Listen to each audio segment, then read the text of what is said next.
C'est pas pour maintenant, mais c'est pour bientôt. Ben, jeudi déjà. Jeudi. Mais nous, on va parler Ligue 1. Ligue 1 et Angers. Un bon match à Angers, un bon match nul à Angers. Un bon match en jeu. Ouais. Un partout, on en parle tout de suite, c'est le décrassage. Alors l'Olympique de Marseille qui avait une grosse occasion de passer devant Monaco. Oui, parce que Lyon, à mon avis… Ouais, Lyon, commence à sentir mauvais. Lyon s'échappe.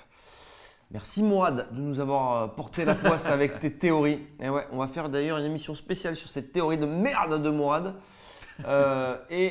Donc Angers, match nul et opportunité ratée pour l'Olympique de Marseille. C'est dommage parce que là, il y avait vraiment la possibilité de passer troisième devant Monaco, qui est complètement à la ramasse en ce moment.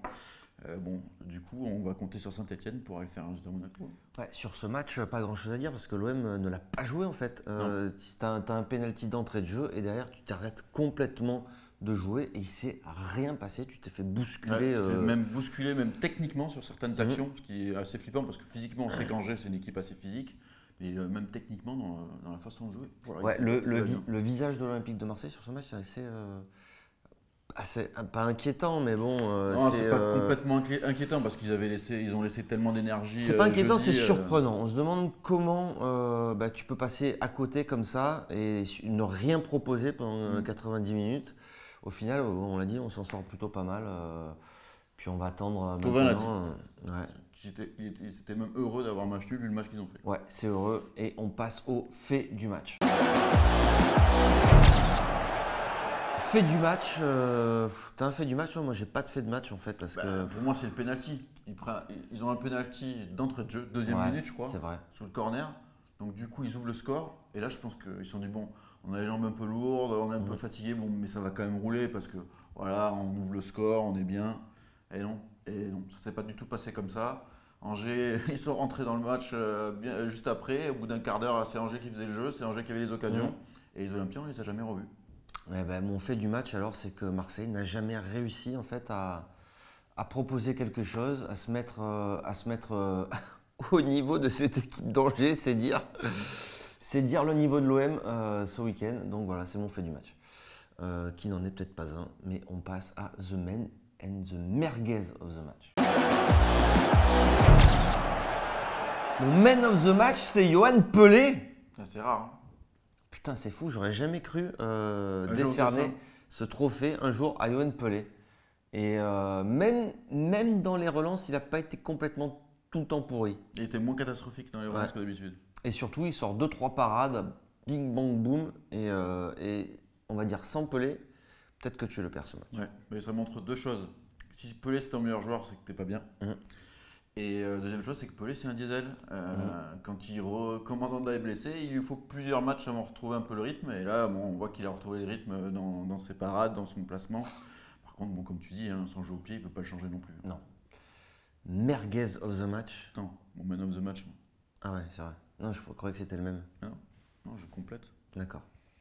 Donc moi, c'est Gustavo. Ça reste mon man of the match. Mais j'en profite pour dire que le changement tactique de Garcia, quand il fait rentrer Rolando pour refaire monter Gustavo d'un cran, mais moi c'est là où je veux le voir jouer, moi Gustavo.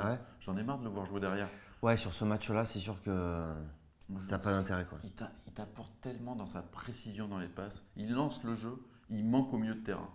Après, il voulait peut-être pas forcer le retour de Rolando.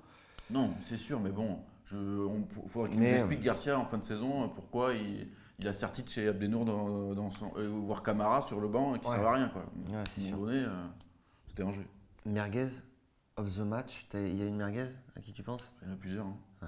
Bon, ma merguez préférée, c'est Clinton N'Jie. Il nous marque un but décisif avec une entrée somme toute correcte face à Salzbourg jeudi. Et là, il est de nouveau titulaire en se disant c'est bon, bonne dynamique. Nul.